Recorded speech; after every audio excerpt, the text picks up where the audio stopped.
All right, everyone, welcome. Nice to see everyone here. We have over 100 people registered, so truly exciting. Welcome to the Civic Media Program, affectionately called the CMP.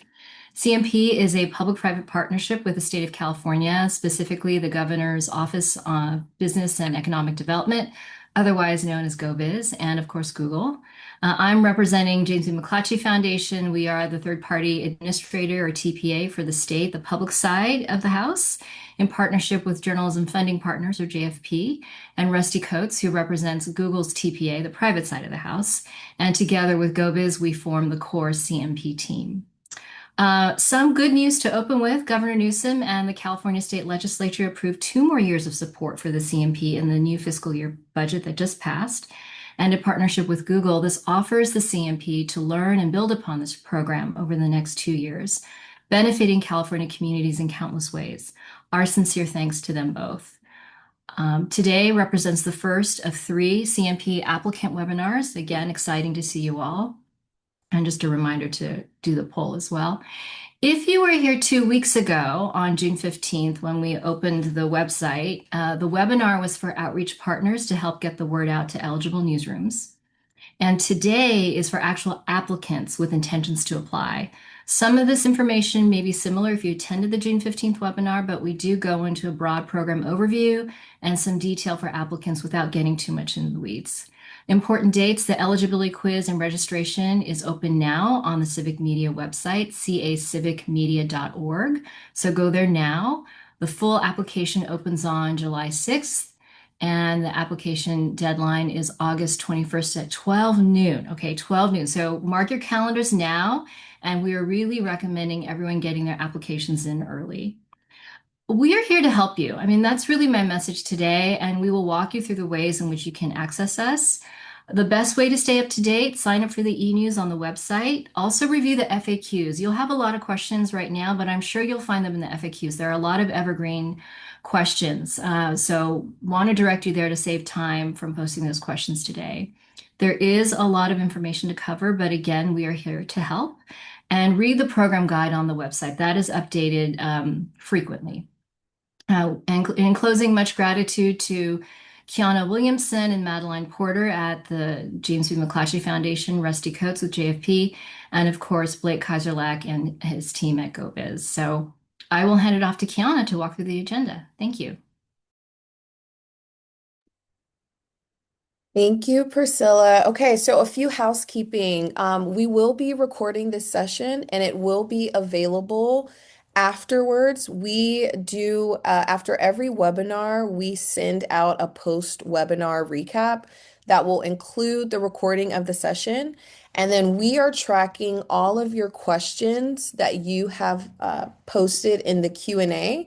And what our team does is we go through them all and we answer them, and then we send all of the questions fully answered to everyone who has attended, and we'll do that by the end of the week. We also populate those questions on our website. And so you're able to access the Q&A at any time if you visit our website at cacivicmedia.org. And you can search the question, the FAQ is searchable. So it's really, really easy to use. Okay, so today our goal for this webinar is to help you all as applicants understand the program. It's to help you understand the goals of the program. It's to help you understand eligibility, what pro rata is, and how applications will be prioritized.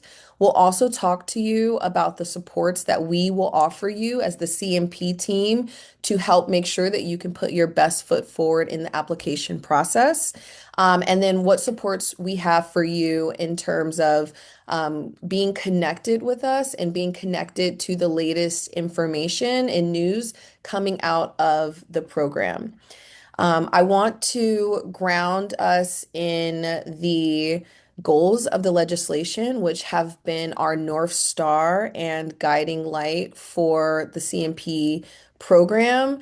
I'm not going to read them from top to bottom, but we do want to just reiterate that this is what we are measuring against in terms of success for this program.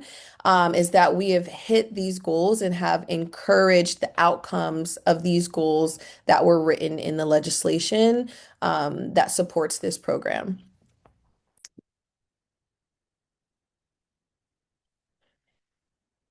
Okay, so we're going to talk a bit about the high level timeline and the what to expect over the course of the application period.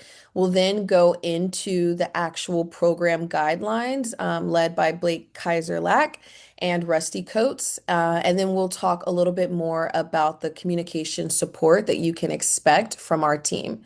So, starting with the timeline. At a bird's eye view, these are the major dates to be aware of for the program. So on June 15th, we officially launched the program, which means we put the website live. Our newsletter is up and running. We'll tell you how to sign up for that. And we opened up what we're calling pre-registration, which consists of an eligibility quiz that is a four question quiz with yes or no answers to just help you see if you meet the baseline requirements. It tells you on the spot if you are eligible or not eligible. If you are eligible, it will guide you to create a Temelio account, which is a four-step process. And then it will guide you to the pre-registration form. This will be available up until Monday when applications open. And then it'll be the same process, the eligibility quiz, creating your Temelio account, and then instead of going into the pre-registration form, it'll just take you directly to the application. Folks who have already done pre-registration will get a notification directly from Temilio to just continue and complete your application. One thing to know is the pre-registration form is actually also the first part of the application. So if you fill that out now, when July 6th happens, you will be able to move on to the next parts of the application, and Blake will talk to you a little bit more about what that will look like. So applications open, the full application opens on Monday, July 6th. Applications close August 21st at 12 p.m. This is a 6-week time span. And then awards will be announced in the fall of 2026, and all funding will be delivered to chosen grantees by the end of the year. I kind of walked through this, so we can go. Okay, once the full application goes live, we are going to kick off what we are calling our weekly technical assistant sessions. So you will be able to register starting Monday for TA. The difference between webinar and technical assistant sessions is that technical assistant sessions are more intimate. So they won't be webinar style. It'll be me or Madeline in the room with folks, and we'll be there to help answer the more nuanced questions that are harder to get answered through the more evergreen Q&A. On top of that, on July 7th, we'll be hosting another webinar, and it'll differ slightly from this webinar as we will actually walk through the entire application on Temelio to help you understand exactly how to fill out each part of the application. For folks out there who are publishers with many newsrooms, we're going to also offer a separate conversation with you all to help you walk through the application and setting up in a way that is more convenient for the many newsrooms that you have under the one umbrella. And we just confirmed as well, if you are a part of the Latino Media Collaborative or California Black Media, we will also host a webinar specifically for ethnic media organizations to help sort of talk through some of the nuances that those organizations are facing. We can go to the next slide. Next slide. Okay, so at a glance, these are the dates. You can find these dates and the registration links to the webinars and to the office hours on our website at cacivicmedia.org. Okay. Here is how you can contact us for general questions about the program, about program guidelines, timeline, eligibility, the webinar dates. Please email us at the info@civicmedia.org. If you have questions about the actual application process, Temelio, submission, if something's happening with your submission or anything about the Temelio portal, you can reach us at grants@civicmedia.org. And then for any communications or policy related questions, you can reach out to the GoBiz team at cacivicmedia@gobiz.ca.gov. We'll make this available for you, but also if you want a screenshot, go ahead. Okay, we can move to the next slide.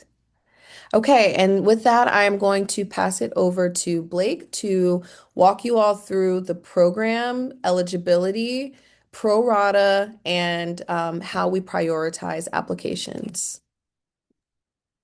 Sweet. Thanks, Kiana. I appreciate that introduction. As my colleagues mentioned, my name is Blake Kaiserlack. I am the state lead for the California Civic Media Program here at the Governor's Office of Business and Economic Development.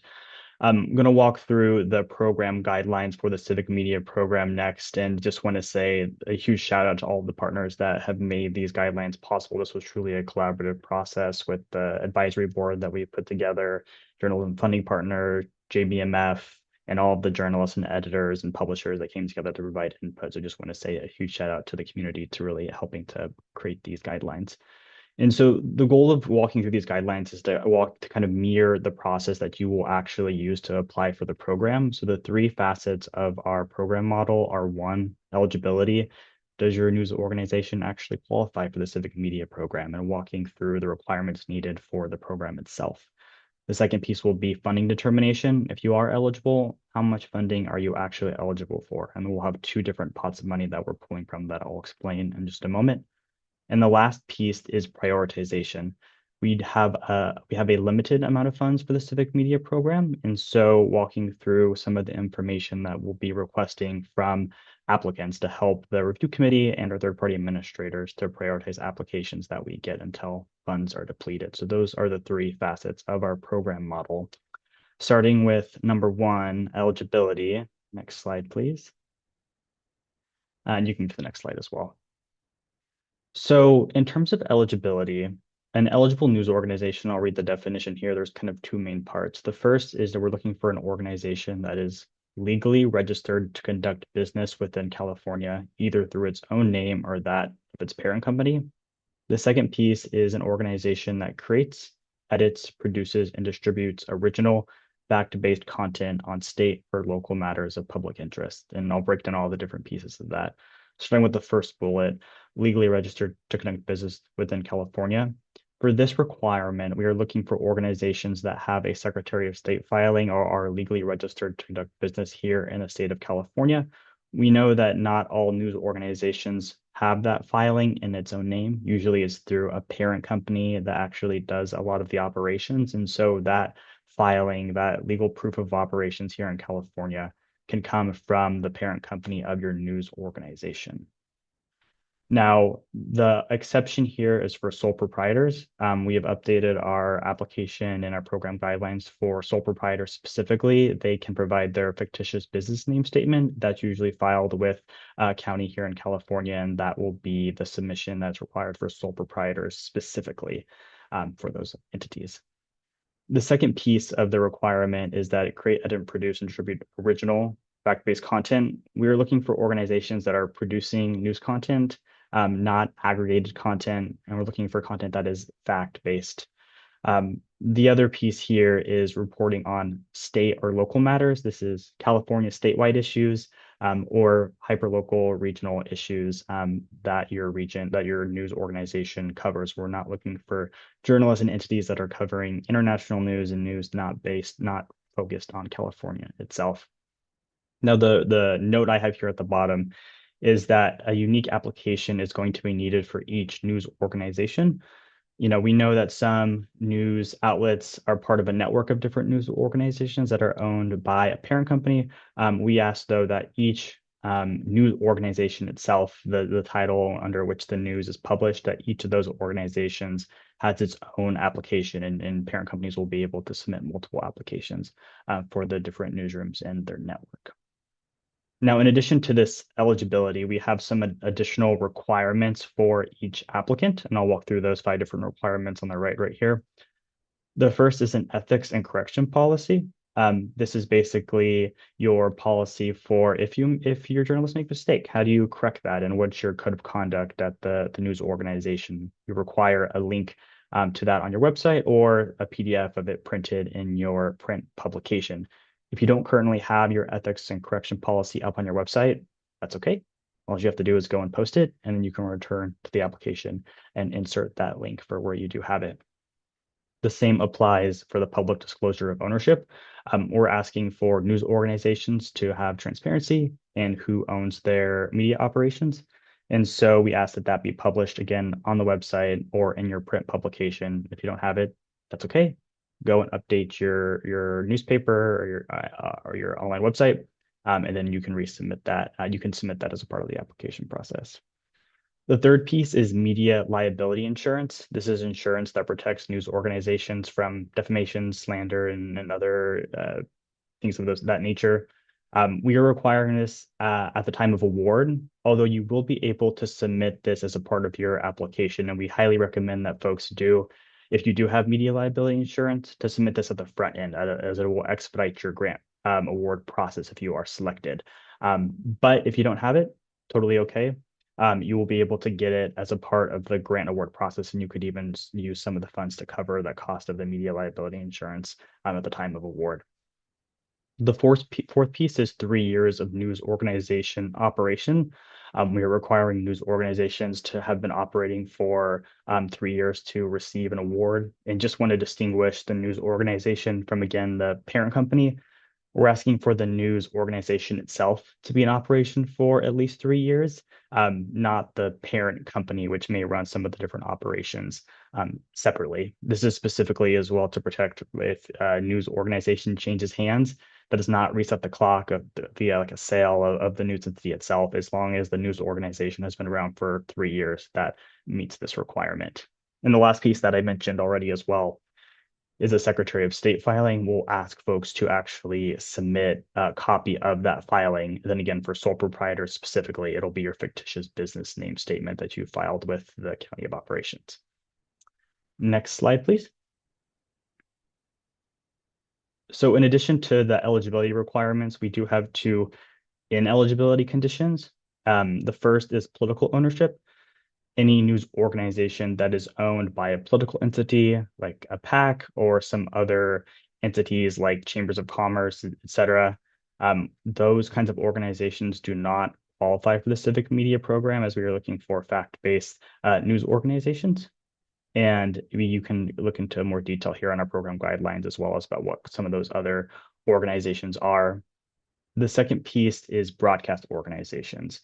So entities whose principal business is the distribution of audio or visual programming to the public through broadcast, cable, satellite, or internet-based streaming services. So the distinguishing factor I want to make here is that it is okay for your news organization to have some audio or visual programming, as long as it's not the principal business operations of your entity. Broadcast organizations do not qualify for the Civic Media Program this year, but it is okay if you have some of those audio or visual programming at your organization itself. Next slide, please. So now that you've understood the eligibility piece of the model, we're going to move over to the funding determination. So once you're eligible, you'll be able to figure out exactly how much you could be eligible for if selected for the Civic Media Program.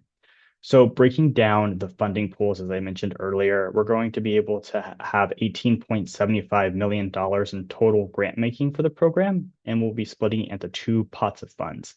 The first is a $16.25 million pro rata award, which will attribute based on how many journalists the entity employs. And the second pot of money is 2.5 million for what we're calling our needs-based adjustment. This pot of money is specifically for organizations whose pro rata award maybe doesn't truly reflect the full scope and impact of their reporting, and which we'll get into in just a moment. Across both pots of funding, there will be a program cap of $250,000 per news organization. So each application will only be eligible for up to $250,000. Even if the funding comes from different pots of money, it'll be $250,000 per news organization as the cap. Next slide, please.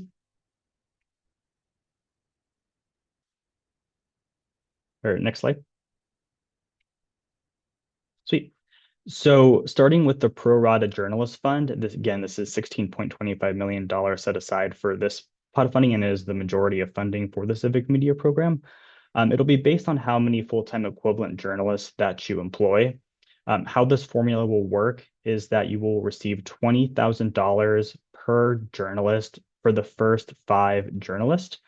Every journalist after the first 5 will be worth $10,000 until capping out at 20 FTEs, which is the equivalent of $250,000. So your first 5 journalists will actually be worth more, but then after the first 5, they'll be worth $10,000 each until you cap out of the program, if you do cap out of the program.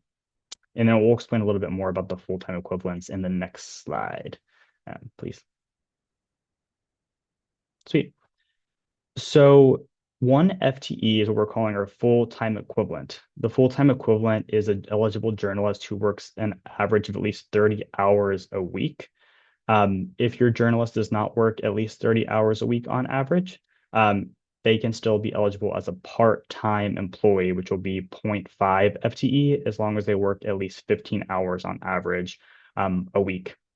Any journalist that does not meet this hour threshold, so either you're a part-time journalist that works less than 15 hours on average a week, or you're a 1099 contractor, these folks cannot actually be counted as a part of your headcount award, but they can be referenced in the needs-based adjustment when you will talk a little bit more about the full scale of your reporting in that section, which we'll get to in just a moment. A key thing here as well is that when you apply, you'll be applying with your current workforce. It will not be a look back over the year. It'll be your current workforce at the time of application. So the journalists that you enter will be journalists that are currently employed at the news organization itself. But to give you a clear sense of who the journalists are and kind of what the roles look like, I'm going to pass it over to Rusty at JFP to talk a little bit more about kind of what an eligible journalist looks like.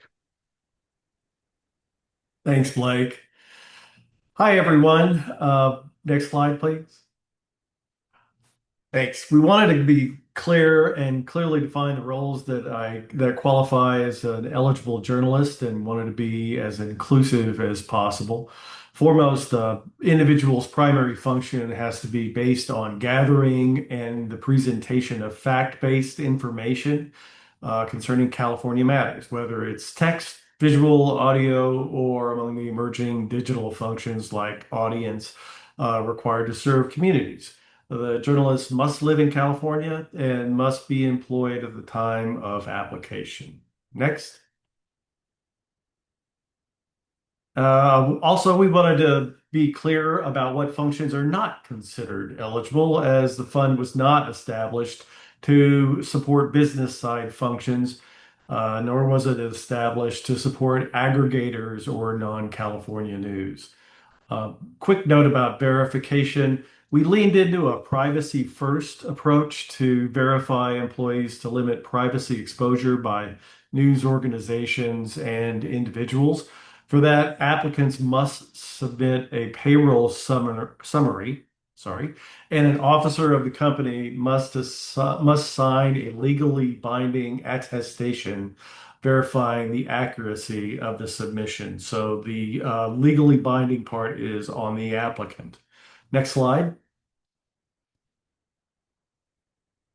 For the needs-based adjustment, which we'll cover and we're going to cover more later, If the pro rata headcount doesn't reflect your news organization, there's a $2.5 million fund that you can apply for to attain a higher award. And it's based on a separate rubric, which I'll cover later. Right back to y'all. Thank you. Sweet. Thanks, Rusty. And if you want to actually go back to the previous slide too, I'll add a little bit of color there as well, just to reiterate on some of these points. So the needs-based adjustment, after you enter in your journalist headcount, you will get an estimated amount for your pro rata award. And when you're applying for the needs-based adjustment, this is an optional question. Not everyone needs to apply for the needs-based adjustment. If you feel that your journalist headcount award fully reflects the award that you're getting, the journalist workforce that you have, then there's no need to apply for this adjustment. But this is an optional section of the program. And as Rusty mentioned, you will answer the question based on kind of exactly how your workforce maybe wasn't captured in the actual pro rata award itself. For folks, I just want to also make a really important point here that folks with 0 FTEs. So if you have, if you employ just, or if you have just contractors or you have just part-time workers that have less than 15 hours a week, you can still apply for the Civic Media Program, and this will be the pot of funding that your funding will be pulled from. For folks with 0 FTEs specifically, you will be eligible for a smaller amount between a base of $20,000 and up to $40,000 based on the application itself. But entities will still need to meet all the requirements if they're applying for this pool of funding. Just wanted to add some of the color there. But next slide, please. So the last piece of this is prioritization. As we mentioned at the top, we do have a limited amount of funding for the program, and so we will likely have to make some decisions on who gets funding, and we're going to be requesting some additional information from the news organizations applying to help to make that determination. We'll have a review committee that reviews the responses to this section of the application. But next slide, please. So how this will work is that we will ask all applicants to answer 3 short narrative questions. And a review committee will review each of those questions for applicants and give them a score based on a predefined rubric, which is in our program guidelines, and which Rusty will cover a little bit later as well. Though basically after you get a score from the review committee, each application will be ranked in order of score, and applications will be funded based on your rank until funds are depleted. So in terms of the short answer questions, broadly speaking, that we're going to be looking at, the first question will be on coverage of disinvested audiences. How is your news reporting covering regions that may have information gaps or may exist in news deserts? The second question will be on organizational capacity and sustainability planning. We know that so many news organizations are struggling right now, but we do want to hear a little bit about how you are finding paths for sustainability in your own context. And so talking a little bit about kind of the work that you're doing there for longevity and for your news organization. And the last piece will be planned use of funds to achieve legislative goals. We went through some of the goals earlier. They're online on our website as well. And we're talking a little bit about how you plan to actually use the funds to achieve the goals of the Civic Media Program, as we'll be tracking long-term results of the program as a part of this process. And we'll talk a little bit more about the rubric a little bit later, as well as the review committee, which which is being handled strictly by our third-party administrators. GoBiz nor the advisory board is part of the review process to ensure a strict firewall for that application process itself. But next slide, please. So another facet of our prioritization is what we're calling our geographic allocation. And this mechanism is mainly designed to ensure that each region of California gets some level of funding. This will basically set aside $3.25 million from the pro rata awards to ensure that each different region of California gets some level of funding. We've divided the state into 13 regions based on the Governor's California Jobs First initiative, which was developed here at GoBiz. It was a 3-year initiative working with communities to divide the state into 13 distinct regional economies with their own different communities and distinct boundaries and regions. And so these 13 regions will each get $250,000 each. News organizations within those regions will basically have first access to this limited level of funding. It'll be $250,000 for each region of California, the 13 regions, which I'll have a little map I'll show in just a moment.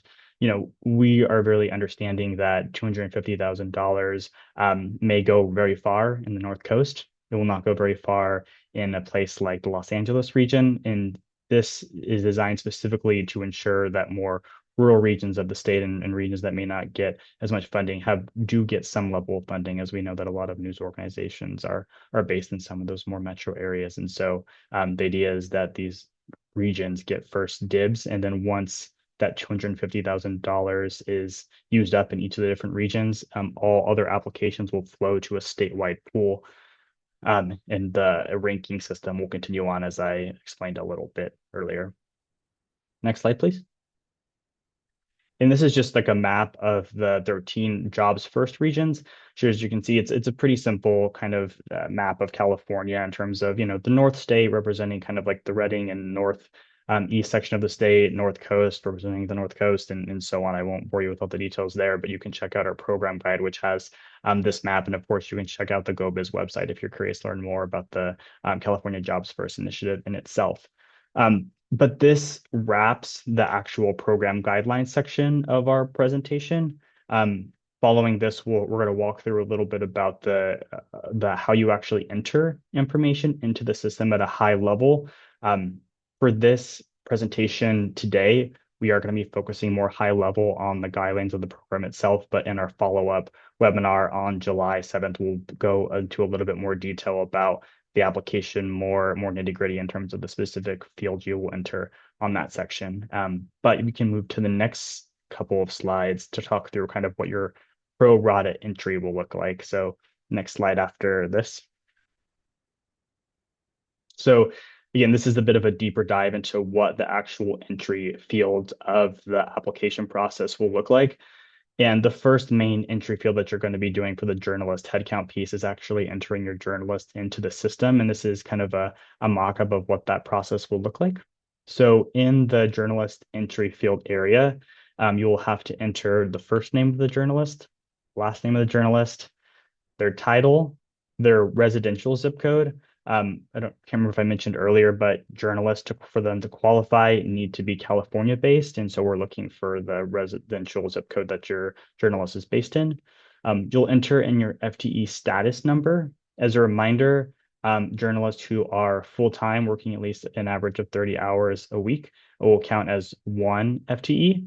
And if you have a journalist working part-time between 15 to a little bit less than 30 hours a week on average, it'll be a 0.5 journalist. And if the part-time employee works less than that, they cannot be entered into this pro rata entry section. You will also submit a link of the journalist or employee's work sample. And so we'll just provide a link field for those folks that are able to provide a little bit more evidence about the journalist's work and themselves. And so just a quick little sample calculation on the right side of the screen here. If I were to enter these journalists into our system, you would get an FTE calculation of 1.5, which is just the 1 plus the 0.5 for your total number of FTEs. And then you would multiply that by the number formula that we have here. And so because I have less than 5 journalists, the first 1.5 will be worth $20,000 plus $10,000, which is 0.5 times 20,000. To give me a total of $30,000. If I had more than 5 journalists, then every journalist after the fifth FTE would be worth $10,000 each. And then some additional information at the bottom of the screen here. We are going to be asking for folks to submit a payroll summary that captures each employee. And that document should show the employee's name and one other identifying piece of information, whether that's hours, a title, function, etc. We request that no sensitive information be uploaded as a part of this payroll summary. So any social security numbers, pay, that should all either be removed from your payroll summary or just redacted overall from the PDF that you submit. We know that so many different payroll summary or payroll systems exist and that everybody's payroll summary will likely look a little bit different, which is totally okay. We're just looking for some basic identifying information about the employee at your organization to help us verify the journalist is indeed working at your news organization.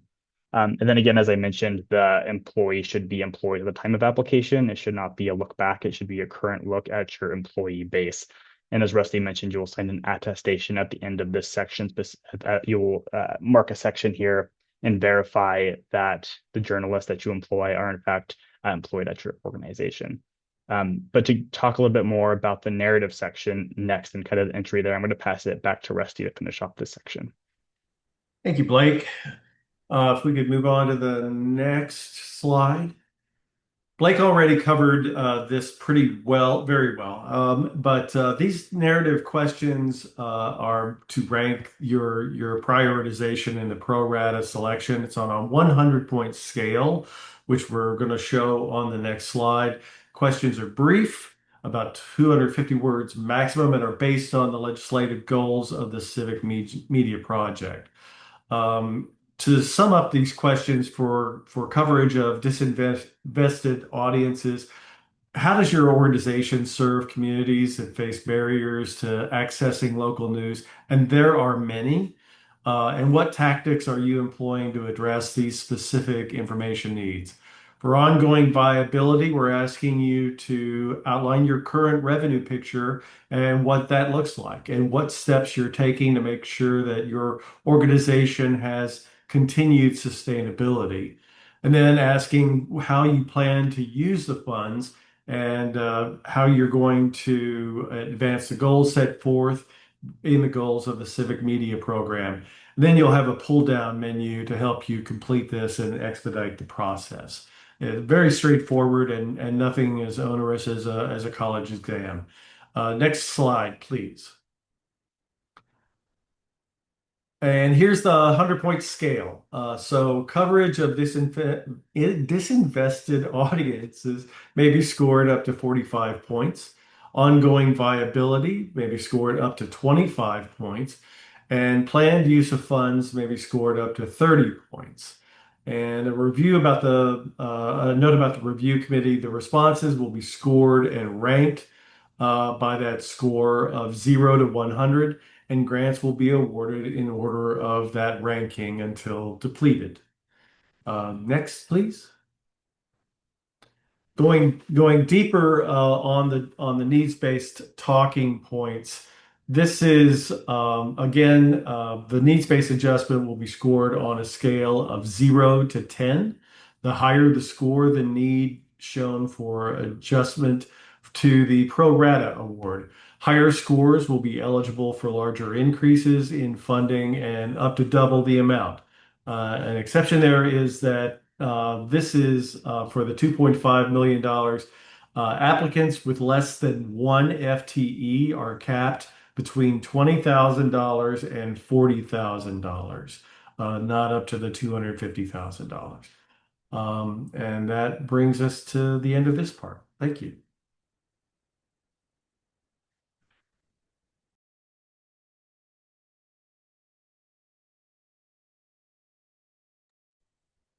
Thank you so much, Rusty and Blake. I'm going to pass it to Lizeth, who is the lead for our comms team, to walk you through a bit more about the resources that we're offering in terms to keep you connected to the program. Thanks, Kiana. Hi, everyone. My name is Lizette. I'm here with Pitaya Consulting. We're the communications arm of the Civic Media Program. And on your screen now, you have a webinar feedback survey where we would love to hear more from you about how you're feeling after now having gone through the application process.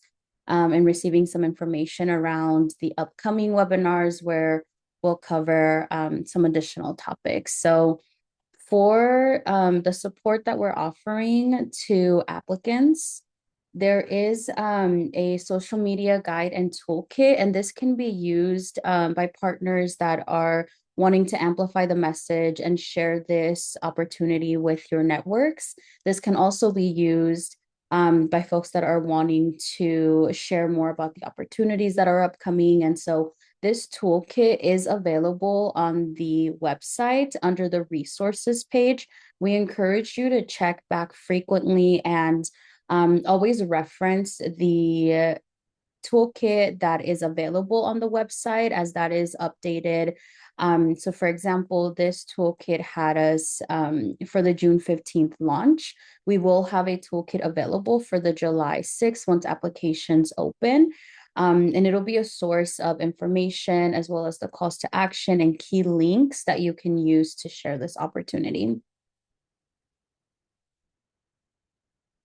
We also have the newsletter that is going out weekly with information around the program.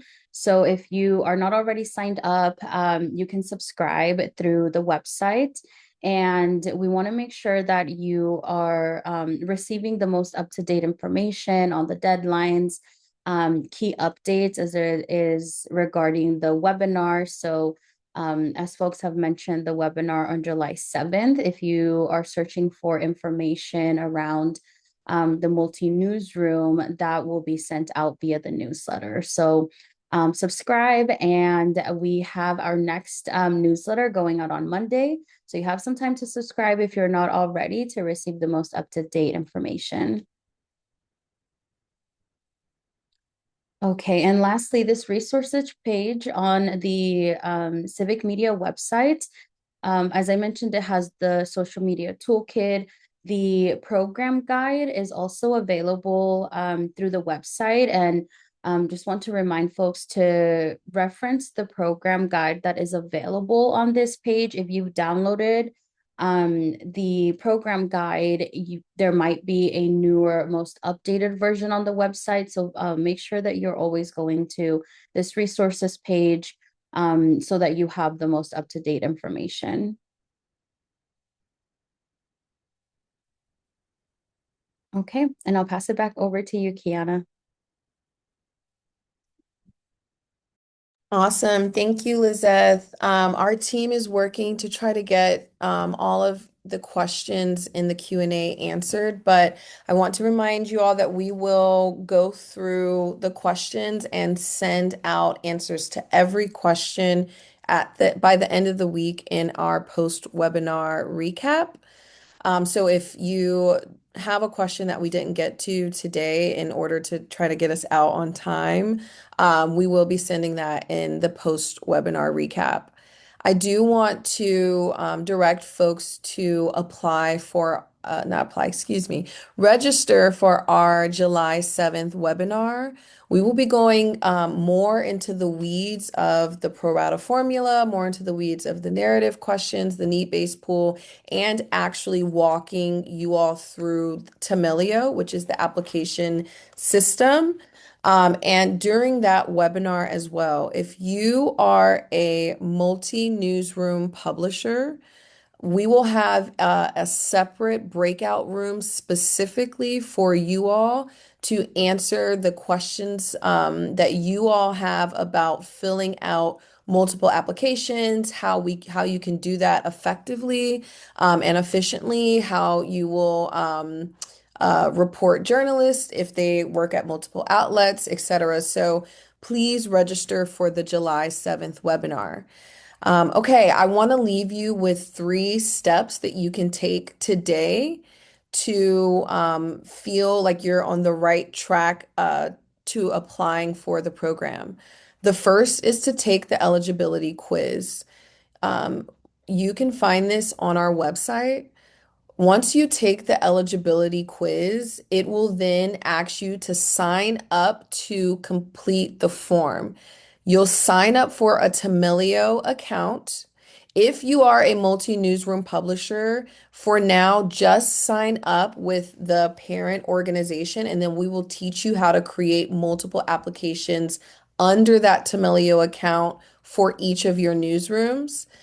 And then fill out the pre-registration form. So that way on Monday, when applications open, we are able to send you directly into your application.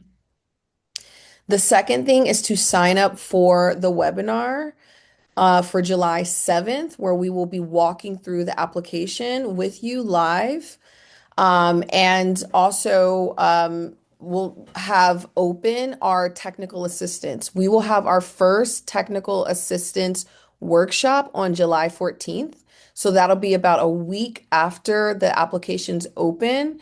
And this is a environment where it won't be webinar, we'll be in a meeting, and so we can actually have conversations and answer your questions face to face in a smaller setting. And then the last thing is to sign up for our newsletter. Our newsletter is where you're going to find the most up-to-date information about the program, about deadlines, about resources, about support. And so you can also find that sign up on our website. All of this we will send to you in our post-webinar recap, including the Q&A from the chat. Even the questions that we answered, we will send more detailed answers to you all by the end of this week. We really appreciate your time. Our goal is to make this process as seamless for all applicants as possible. And we want to encourage you to reach out to us if you find, for whatever reason, that is not possible, or if you have any questions. We also would love to provide language support. So if that's something that you may need, please also reach out to us as well at the info@civicmedia.org email. Thank you again for your time, and we hope that we'll get your applications in, and that we'll be in contact over the next couple of weeks.